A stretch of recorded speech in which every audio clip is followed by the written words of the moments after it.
আমাদের মনে আছে ওই ৩, ৪, ৫ আগস্টে আমাদের আমির সাহেব, সিনিয়র নায়েব আমির সাহেব কিভাবে মার্চ টু গণভবনের ঘোষণা দিয়েছিলেন।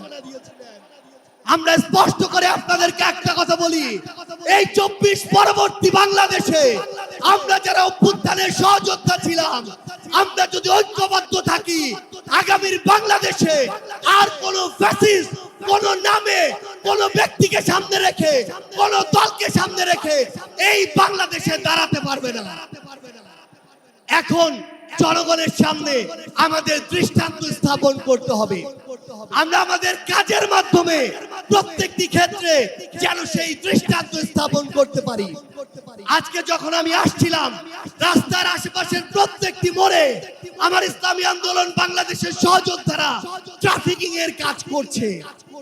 এটাই হচ্ছে দৃষ্টান্ত যে আমরা কাজ করব, আমাদের রাজনৈতিক সমাবেশ করব, একই সাথে জনগণের যেন দুর্ভোগ না হয় সেটাও আমাদের মাথায় থাকবে। আমরা এর আগেও দেখেছি এই মাঠে প্রোগ্রাম হয়েছে, প্রোগ্রাম শেষ করে মাঠের প্রত্যেকটি ময়লাকে পরিষ্কার করা হয়েছে। এটাই হচ্ছে আগামীর বাংলাদেশের দৃষ্টান্ত যে আমাদের যারা সাময়িক যদি কোনো সমস্যা হয়, আমরা আবার ঐক্যবদ্ধভাবে সেই সমস্যার সমাধান করব।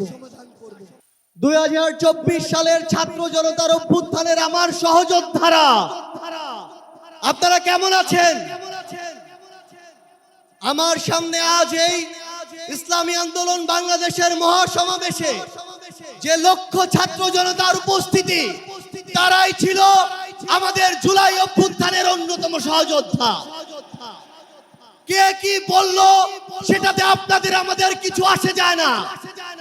আমরা যতক্ষণ জুলাই অভ্যুত্থানের ওই স্পিরিটে নিজেদের বুকে ধারণ করে শহীদের যে আত্মত্যাগ, জুলাইয়ের যোদ্ধাদের যে রক্ত দেওয়া, সেগুলোকে আমরা যতক্ষণ ধারণ করে সামনের দিকে এগিয়ে চলবো, ততক্ষণ কারো প্রোপাগান্ডা আমাদের কিছু আসে যায় না।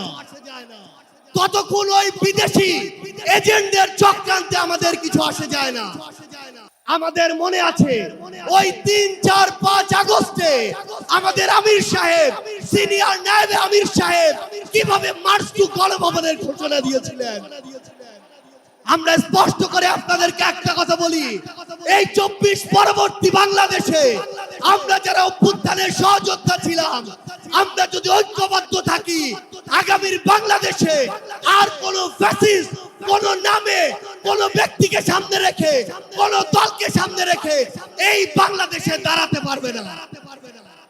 এখন জনগণের সামনে আমাদের দৃষ্টান্ত স্থাপন করতে হবে।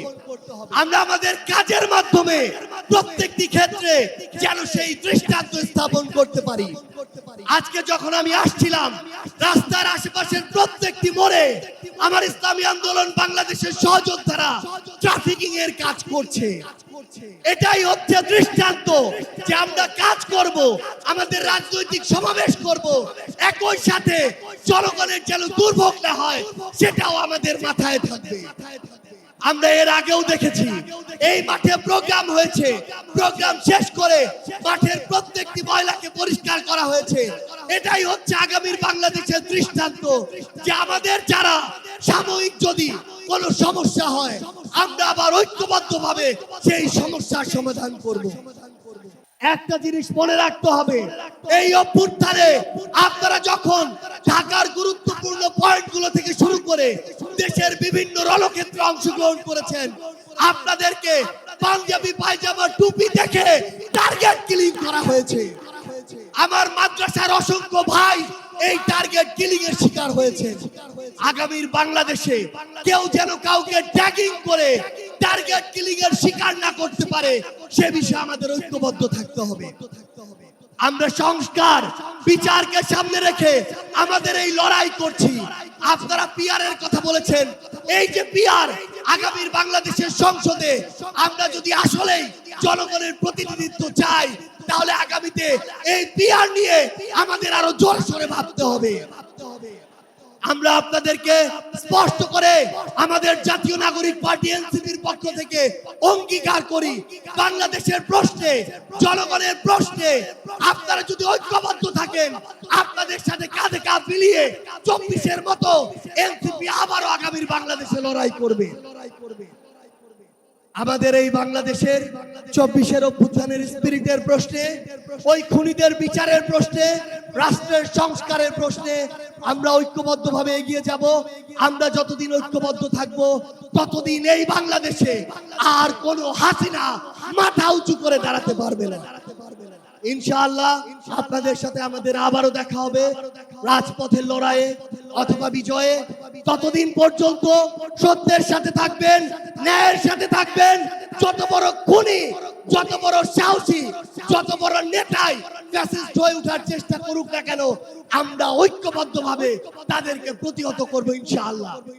ইনকিলাব জিন্দাবাদ।